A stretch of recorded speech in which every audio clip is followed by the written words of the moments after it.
छत्तीसगढ़ विधानसभा का विशेष सत्र आधी आबादी के अधिकारों और नारी शक्ति वंदन की गूंज का साक्षी बना। मुख्यमंत्री विष्णुदेव साय ने सदन में एक शासकीय संकल्प पेश किया, जिसमें लोकसभा और विधानसभाओं में महिलाओं के लिए 33% आरक्षण को तत्काल प्रभाव से लागू करने का आग्रह किया गया।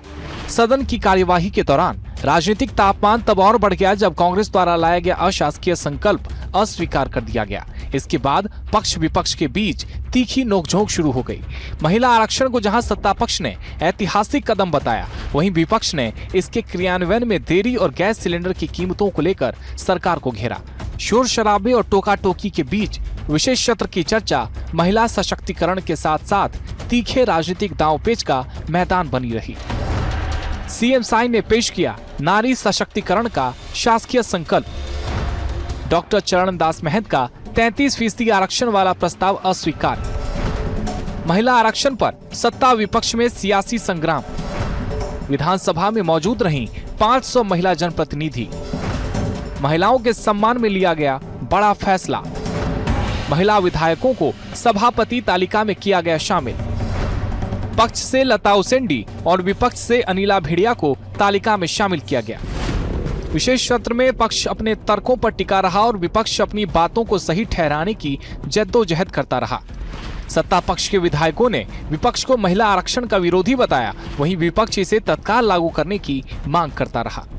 माननीय अध्यक्ष महोदय, मैं संकल्प प्रस्तुत करता हूं कि इस सदन का मत है कि नारी शक्ति के सम्मान एवं महिलाओं के समग्र विकास और सशक्तिकरण के उद्देश्य से देश की संसद तथा सभी विधानसभाओं में महिलाओं के लिए 1/3 आरक्षण परिसीमन की प्रक्रिया पूर्ण करते हुए तत्काल प्रभाव से लागू किया जाए।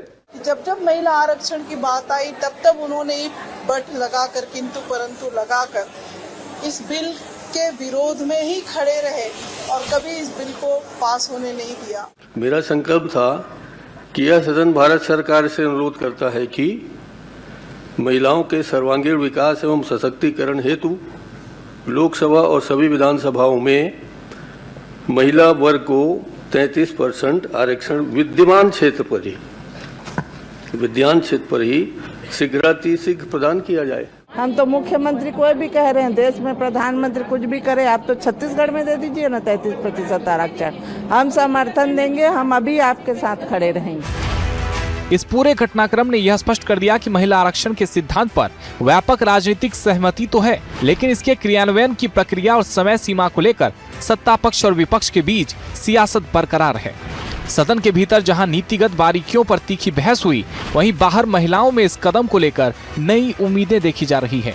आरक्षण की राह में जनगणना और परिसीमन जैसी शर्तें फिलहाल सबसे बड़ी रुकावट दिख रही है। अब देखना यह है कि सदन में चर्चा क्या प्रतीकात्मक जीत की तरह देखी जाएगी या वास्तव में धरातल पर उतरकर नारी शक्ति को उनका अधिकार दिला पाएगा। बीएसटीवी के लिए शिवम दुबे की रिपोर्ट।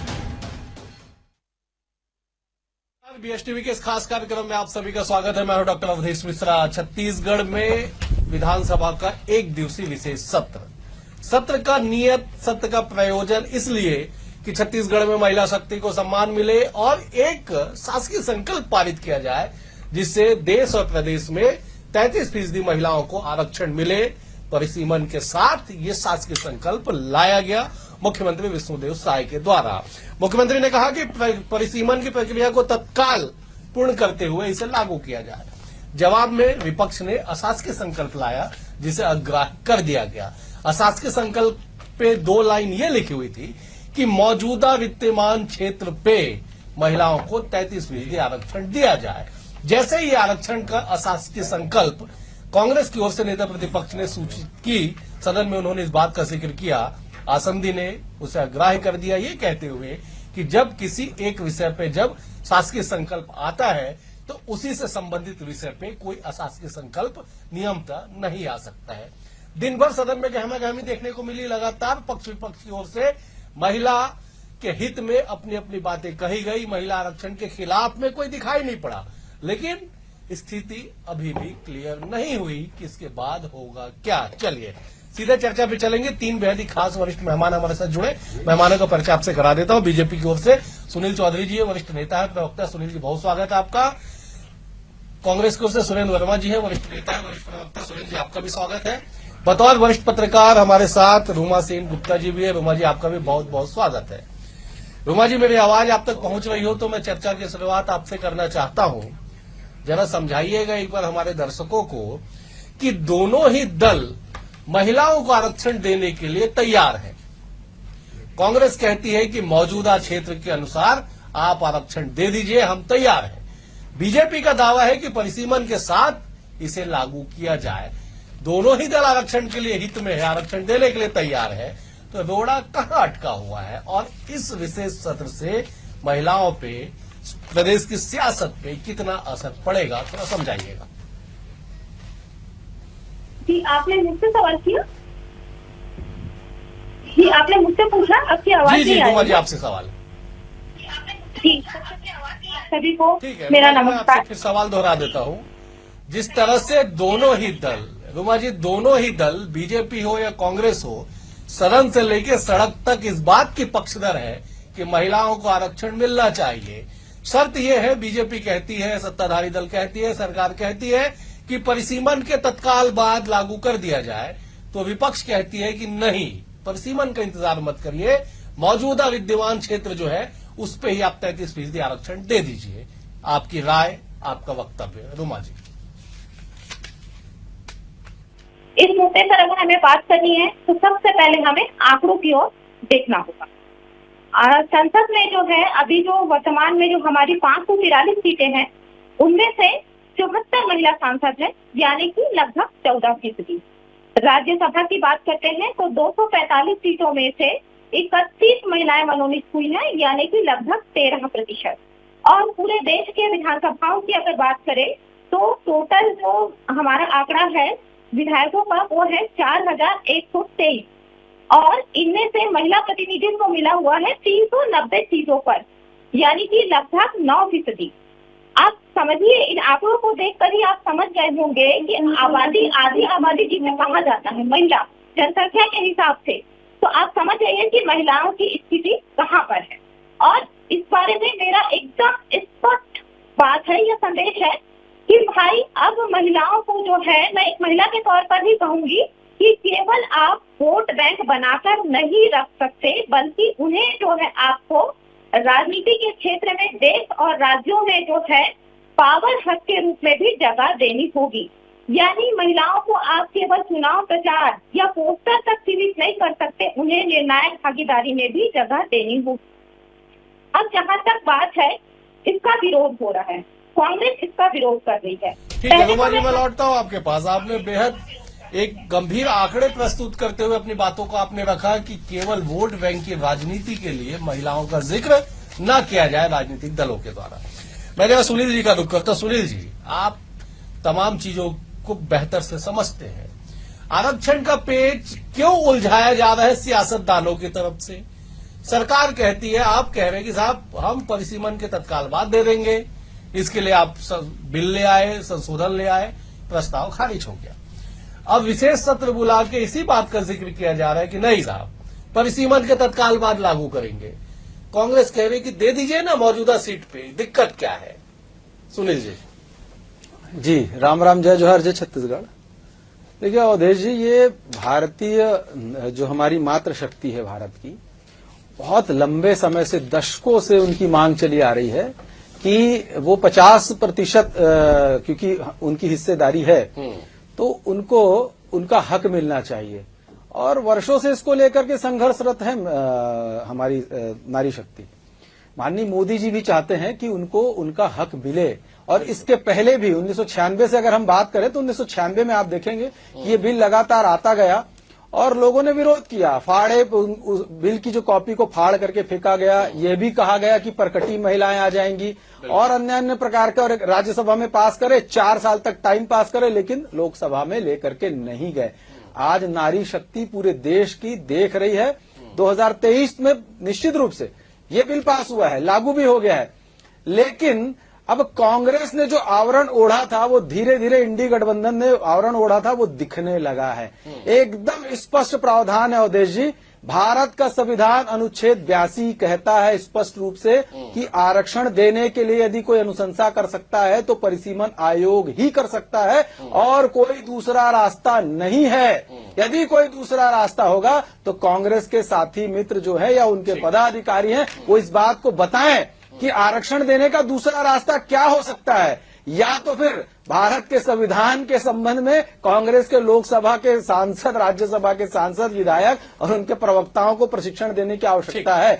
17 तारीख सबको याद है, देश की नारी शक्ति ने देखा है। ठीक है सुनील जी, लौट रहा हूं 1996 से जिक्र कर रहे हैं आप, 17 अप्रैल पे टिक जाते हैं आके। मैं लौट रहा हूं आपके पास, मैं जरा सुरेंद्र जी से जवाब लेता हूं। सुरेंद्र जी, बहुत स्पष्ट लाइन सुनील जी ने कहा कि भारत के संविधान के अनुच्छेद 82 में इस बात का जिक्र है कि अगर आप आरक्षण देंगे राज्यसभा, राज्यों में, विधानसभा में, लोकसभा में, तो केवल एक लाइन कि परिसीमन आयोग के अनुशंसा के आधार पर कैसे नियम का वायलेशन करके आरक्षण दे दिया जाए। तो तकनीकी पहलू भी समझाइएगा और इसके सियासी मायने भी बताइएगा। अवधेश जी, हमारा जो संविधान है वो प्रगतिशील विचारधारा का प्रमाण है। इसमें जो संशोधन के प्रावधान रखे गए हैं वो समय समय पर जरूरत के मुताबिक संविधान के संरचना में परिवर्तन का अधिकार 2/3 बहुमत हासिल करके सहमति बना के प्रावधानों में नवीनीकरण, किसी भी प्रावधान को ऐड करना। ये जब महिला आरक्षण बिल सितंबर 2023 में आया था, उसमें महिला आरक्षण के संदर्भ में 3 सेक्शन जोड़े गए, ऐड किए गए। बिल्कुल, उसमें 330A, 332 और 334A जोड़ा गया। और ये जो बात हो रही है, जो महिला आरक्षण का मुखौटा ओढ़ के अपने दुर्भावनापूर्वक परिसीमन पर अमल करने का जो षड्यंत्र रचा गया है, उससे संदर्भित जो अनुच्छेद है 80, 81 और 82, किसी भी नए कानून में यदि आप लाना चाहते हैं जो संविधान आपको इजाजत नहीं देता, तो आपका दायित्व है कि आप जो है इस जटिल प्रक्रिया को पूरा करने से पहले विपक्षी दलों की सहमति लें और 2/3 बहुमत से उसको लागू करें। बिल्कुल, 2023 में जो अधिनियम था, उस समय जब आया था, तब भी विपक्षी दलों ने, खासतौर पर कांग्रेस ने ये कही थी कि मौजूदा जो सीट है आप उस पे लागू करिए। उस समय क्या सरकार ने रोड़ा लटकाया था, नया जनगणना होगा, उसके आधार पर परिसीमन होगा, तब लागू होगा, मतलब अनिश्चित काल के लिए आपने लटका दिया। अब जो ये दुर्भावनापूर्वक अमेंडमेंट 334A में लाया गया है, उसमें ये कह रहे हैं 2011 के आधार पर हम परिसीमन करेंगे। 2011 की परिस्थिति और वर्तमान 2026-15 साल में जो प्रतिनिधित्व की स्थिति है, शहरों में जनसंख्या है, ग्रामीण जनसंख्या है, कितना परिवर्तन हुआ, ये पूरी तरह से अव्यवहारिक है। भारतीय जनता पार्टी अपने राजनीतिक एजेंडे को पूरा करिए, बार बार कह रहे हैं, ड्राफ्ट पढ़ लीजिए और जो अभिभाषण केंद्रीय गृह मंत्री का है उसमें आप पढ़ लीजिए। उन्होंने खुद ही रेफरेंस दिया कि 1996 का तो सुनील जी ने जिक्र किया, उसके बाद 98 और 99 में भी विधेयक आए। बिल्कुल, 2010 में तो यूपीए की सरकार के दौरान जो है राज्यसभा में पास हो गया। विरोध करने वाले यही भाजपा ही थे, बिल्कुल, बार बार, और वो ड्राफ्ट पढ़ लीजिए, कोई शर्त विरोध नहीं किया। सुनील ये शर्त लगाने का काम मूल बात आज जो सत्र है कोई नहीं, ये गलत है, ऐसे अफवाह वाली बात नहीं। सुनील जी, बस सीधे आपके पास हमारी सरकार ने पंचायतों को आरक्षण दिया ना। ठीक है, मैं आ रहा हूँ, ठीक है सुनील जी, कंप्लीट कर लीजिए। मूल बात यही है कि भारतीय जनता पार्टी का राजनीतिक पाखंड और जो झूठ और भ्रम फैलाए जा रहे हैं वो उजागर हुआ। भाजपा के ही वरिष्ठ विधायक अजय चंद्राकर ने कहा ना मुख्यमंत्री जी से कि आप सदन के बाहर कुछ और बोलते हैं, निंदा प्रस्ताव की बात करते हैं। लोकसभा की संप्रभुता को एक राज्य में विधानसभा बुला के आप अपने राजनीतिक प्रोपोगंडा के लिए आप चुनौती देंगे और यहाँ संकल्प की बात कर रहे हैं। सुरेंद्र जी, मैं क्योंकि आपने अजय चंद्राकर का नाम लिया, मैं उस वक्त पत्रकार दीर्घा में मौजूद था। अजय चंद्राकर ने ये कहा कि सदन के बाहर बोले गए वक्तव्य का सदन यही तो हो रहा है, इतने दिन से यही तो कहा जा रहा था। उन्होंने मुख्यमंत्री लोकसभा की कार्रवाई को लेके निंदा प्रस्ताव पारित करेंगे, तो ये कैसी उल्टी गंगा बहा रहे हैं। ठीक है, लोकसभा के, ठीक है सुरेंद्र जी, मैं लौटा, मैं जब एक बार रूमा जी के पास जाता हूं। रूमा जी, सवाल वही है कि दोनों दल कहते कि साहब हम हैं ही तैसी, आप हमारे भीतर झांकिए तो, लेकिन अपने भीतर कोई नहीं झांकना चाहता है। रूमा जी, कैसे इस समस्या का समाधान होगा, जरा समझाइए। मैं यहाँ पर सबसे पहले ये कहना चाहूंगी कि भाजपा ने अगर चाहती कि उसे सिर्फ इसे एक चुनावी एजेंडा के रूप में इस्तेमाल करना था या वाहवाही लेनी थी, तो इसे घोषणा पत्र तक सीमित करके वो बैठ सकती थी, लेकिन उसने इसे कानूनी रूप देकर जो है एक जमीनी स्तर पर लागू करने की कोशिश की है। निश्चित तौर पर यह स्वागत योग्य है कि सभी महिलाएं जो है उसके पक्ष में रहेंगी। अब बात करती हूँ मैं विपक्ष की। मैं सोचती हूँ कि कांग्रेस जैसी एक जो परिपक्व पार्टी है वो इस तरीके की हद किस तरीके से कर सकती है कि इसे जो है परिसीमन के बगैर लागू किया जा सके, क्योंकि यहाँ पर मैं आपको जो तथ्यात्मक चीजें हैं वो समझाना चाहूंगी कि कोई भी किसी भी राज्य या संसद का आरक्षण जो है वो क्षेत्रवार तरीके से लागू होता है, ठीक है। और अगर कोई चीज क्षेत्रवार तरीके से लागू होता है तो जरूरी होता है कि पहले जो है वहाँ परिसीमन और जनगणना कराई जाए, क्योंकि ये आवश्यक प्रक्रिया है और इसके बिना इसको कानूनी जामा पहनाना संभव नहीं है, क्योंकि ये केवल कोई सरकारी आदेश नहीं है बल्कि एक संवैधानिक और संरचनात्मक बदलाव भी है। ऐसे में ये कतई संभव नहीं है कि बिना परिसीमन या जनगणना के इसको लागू किया जाए। तो भाजपा कांग्रेस को चाहिए कि वो इसमें समर्थन करे, क्योंकि अगर ऐसा नहीं होगा तो कल इसे व्यवस्था के रूप में कानूनी तौर पे मजबूती से नहीं रखा जा सकेगा और कोई भी दल जो है इसे कानूनी चुनौती दे। बिल्कुल सही। तो उसके बाद तो स्थितियां और भी विकराल हो जाएगी। मैं लौटता हूं आपके पास। सुरेंद्र जी, बार बार बातें आ रही साहब कि संविधान में जो चीजें वर्णित है आप उसके इतर कैसे जा सकते हैं। रूमा जी ने भी कहा, नियम भी कह रहे हैं, सुनील जी भी कह रहे हैं कि साहब आप परिसीमन आयोग के अनुशंसा के बगैर कैसे आरक्षण दे देंगे। इस बात पे यही पॉइंट है कि साहब क्यों ऐसी हठधर्मिता, और अगर परिसीमन के बाद आरक्षण दिया जाएगा तो कांग्रेस को आपत्ति क्यों, ये जरा समझाइएगा एक बार। क्योंकि परिसीमन में अगर सीटों का परिवर्तन होता है तो दोनों दलों के लिए होगा, सभी दलों के लिए होगा, सभी राजनीतिक विचारधारा के लिए होगा, केवल बीजेपी के लिए परिवर्तन होगा ऐसा तो कोई नियम संभवतः नहीं हो सकता है। अवधेश जी, रूमा जी का बहुत सम्मान है, निश्चित तौर पर उनकी चिंता जायज है। कांग्रेस ने बहुत स्पष्टता से 2 फार्मूले बताए थे। जो वर्तमान जो समस्या है जिसको लेकर आपकी चिंता है उसके लिए 2 बेहद स्पष्ट फार्मूले हैं।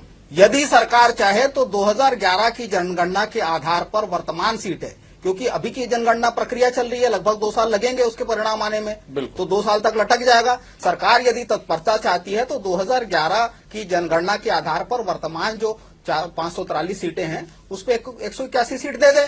उसके बाद जो नई जनगणना के आधार पर परिसीमन होगा उस रेशियो में बढ़ जाएगा। दूसरा, या तो सरकार जिस प्रकार से 1 महीने में SIR की प्रक्रिया पूरी कर ली गई, 1 साल 1.5 साल 2 साल है, इस बार तो ओबीसी की भी जनगणना जैसा कि दावा किया जा रहा है वो भी आएगा, तो ओबीसी की संख्या भी जो सबसे बड़ी आबादी है, लगभग देश की आबादी ओबीसी है, उनका भी प्रतिनिधित्व सामने आ जाएगा। तो दूसरा यह विकल्प है कि वर्तमान जो 2026-27 की जनगणना है उसको तेजी से पूरी कराया जाए। उसके आधार पर जो राज्यों का प्रतिनिधित्व है उस रेशियो में, जैसा कि गृह मंत्री जी ने देश के लोकसभा में सदन में स्वयं कहा कि प्रतिनिधित्व जो बढ़ेगा वो रेशियो में बढ़ेगा वर्तमान सीट से। जो पूर्वोत्तर के राज्य हैं, दक्षिण के राज्य हैं, किसी को नुकसान नहीं होगा। तो वो फार्मूला ड्राफ्ट में क्यों नहीं है? वो ड्राफ्ट में फार्मूला लाए, जनगणना की प्रक्रिया जो नई जनगणना है उसको जल्दी करे और उसके बाद उसके आधार पर परिसीमन करा के बढ़ा ले।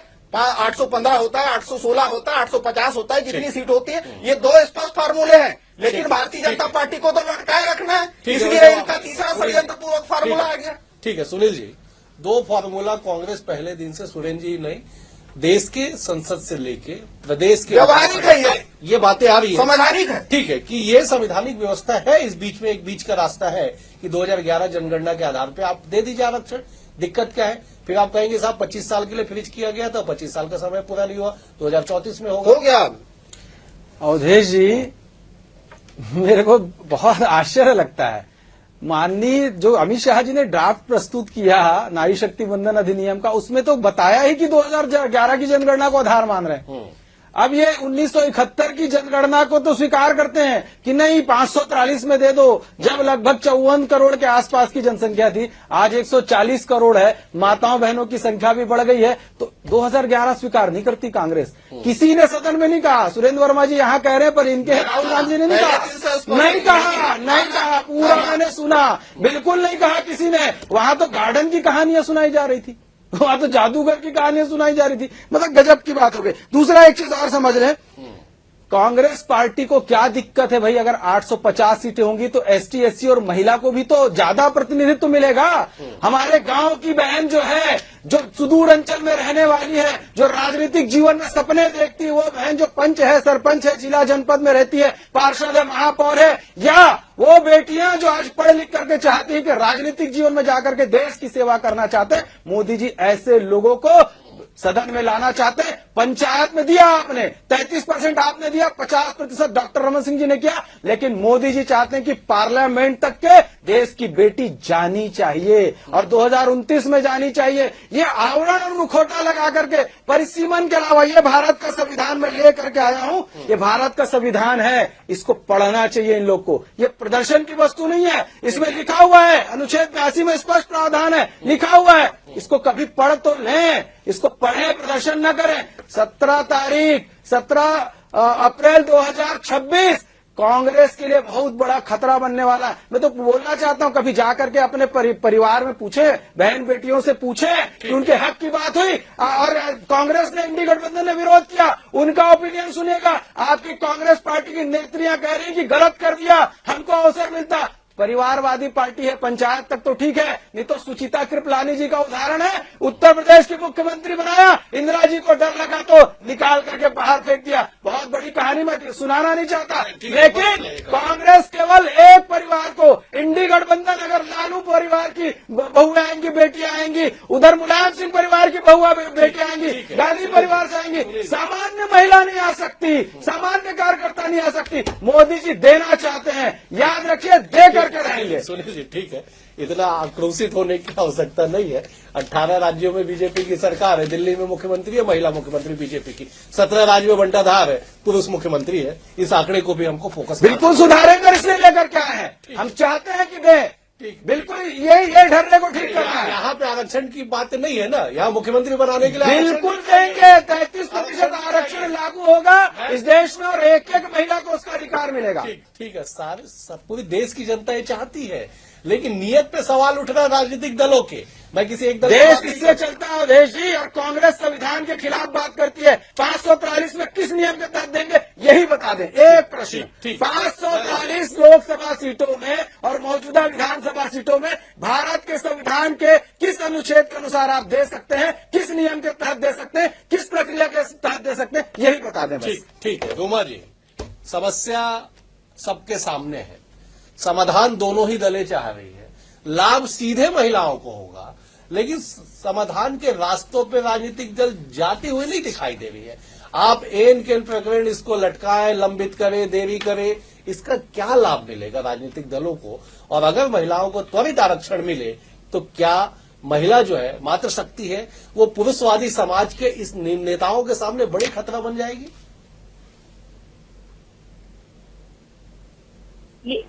एक बात आपको बतानी चाहूंगी कि आज जब छत्तीसगढ़ विधानसभा का सत्र बुलाया गया, विशेष सत्र, वहां मैं भी मौजूद थी। तो वहां मैंने एक अच्छी चीज देखी कि वहां केवल जनप्रतिनिधि नहीं थे, बल्कि राज्य के दूसरे जिलों से विभिन्न वर्गों और समाज की महिलाओं को भी बुलाया गया था। वहां मैंने उनके आंखों में देखा कि अब हमें दर्शक बनकर रहना स्वीकार नहीं है, हमें भी राजनीतिक भागीदारी चाहिए। मैंने कुछ महिलाओं से बात की तो उनमें से कुछ ने कहा कि अगर कोई राजनीतिक दल हमारे हित में सोच रहा है और हमारे हित में कोई कदम उठाना चाहता है तो फिर उस स्थिति में चाहिए कि सभी राजनीतिक दलों को है जो उसका समर्थन करे। विपक्ष है, सवाल उठाना लाजमी है, लेकिन अगर बात महिला प्रतिनिधित्व की है तो उन्हें यह समझना होगा कि महिलाएं जो है अब केवल सम्मान नहीं चाहती है बल्कि वे अधिकार भी चाहती है। मैंने कुछ महिलाओं से ये भी पूछा कि आप इसे किस दृष्टि से देखती हैं, तो उनका कहना था कि हमें जो है निर्णय लेने वाली कुर्सी के में बराबरी का हिस्सा मिलना ही चाहिए। और एक स्पष्ट संकेत जो मुझे समझ में आया कि वहाँ जो महिलाएं आई थी वो केवल इस बिल का समर्थन करने नहीं आई थी, बल्कि कहीं न कहीं एक दबी छिपी सी मांग भी लेकर आई थी। वो ये था कि हमें जो है राजनीतिक भागीदारी आपको देनी होगी, और ये एक मांग थी। ठीक है, चलिए ठीक है रोमा जी, मैं लौटता हूँ, समय रहा तो मैं सुरेंद्र जी के पास जाता हूँ। सुरेंद्र जी बहुत संक्षेप में बताइएगा, मुझे समाप्त करना होगा। इस समस्या का समाधान क्या है कांग्रेस के पास, बहुत संक्षेप में। अवधेश जी, भारतीय जनता पार्टी को अपना राजनीतिक पाखंड छोड़कर बात करना चाहिए। जो समाधान के जो 2 सूत्र हैं, इसी संविधान की प्रतियां तो आपके पुरखों ने जलाया जब देश में संविधान लागू हुआ। पढ़ते तो है नहीं, तारीख जहां तक बात है प्रमाणित किया था। विधानसभा में 18 महिलाओं विरोध कर रहे हैं। भाजपा को निश्चित रखना चाहती है, केवल मैसेज देने के लिए 5 राज्यों का चुनाव था, महिला आरक्षण का था, परिसीमा को फ्रीज करना और हटाना संसद का अधिकार है। ये ये महिला विरोधी लोग हैं, ये आरएसएस के संगी क्या समाज की बात करेंगे। बेहद शुक्रिया आप तीनों मेहमानों का, बेहद शुक्रिया। देश की महिलाओं का भाग्य तब तक नहीं बदल पाएगा जब तक पुरुषवादी सोच पे ऐसी कुठाराघात ना हो कि पुरुषवादी मानसिकता महिलाओं की मानसिकता पे हावी ना हो। सवाल यही है कि समाधान सब चाहते हैं, लेकिन किस रास्ते पे चल के समाधान होगा, इसके लिए व्यापक और सार्थक चर्चा दिखाई पड़ नहीं रही है। दोनों ही दलों का दावा है कि हम महिला के आरक्षण के पक्ष में है, लेकिन धरातल पे आरक्षण कैसे लागू करना हो, इसका समावेशी सोच कहीं दिखाई पड़ नहीं रहा। फिलहाल आज के लिए इतना ही। कल एक और विषय के साथ होगी मुलाकात। बने हुए BSTV के साथ। नमस्कार।